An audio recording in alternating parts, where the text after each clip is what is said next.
હર હર મહાદેવ।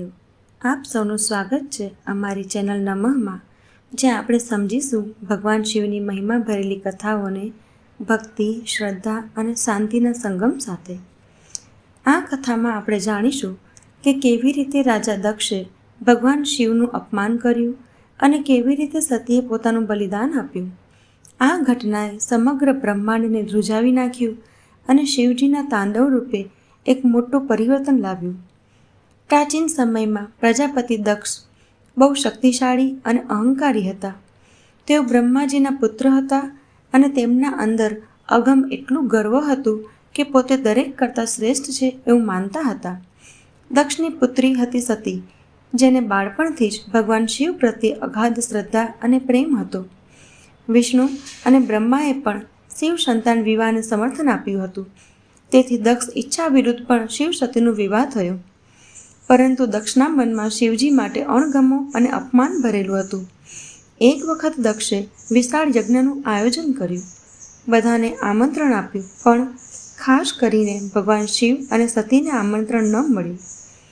સતી પતિ ભગવાન શિવની મંજૂરી વિના પિતાના યજ્ઞમાં ભાગ લેવા ગઈ।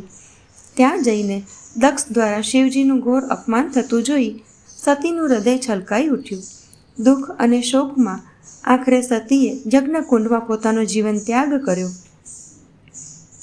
જ્યારે શિવજીને આ ખબર પડી ત્યારે તેઓ કોપી થઈ ઉઠ્યા। પોતાના ભક્ત વીરભદ્રને પેદા કરીને સમગ્ર યજ્ઞ ધ્વસ્ત કર્યો। દક્ષનું મસ્તક ઉતારવામાં આવ્યું।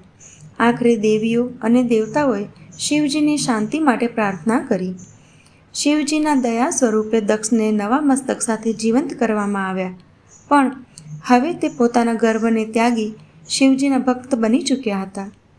આ કથા આપણને શીખવે છે કે અભિમાન, અપમાન અને અહંકારનો અંત સદૈવ વિનાશમાં થાય છે અને ભક્તિ અને સત્ય પ્રત્યે શ્રદ્ધા ધરાવનાર ભક્ત ક્યારેય હારે નહીં।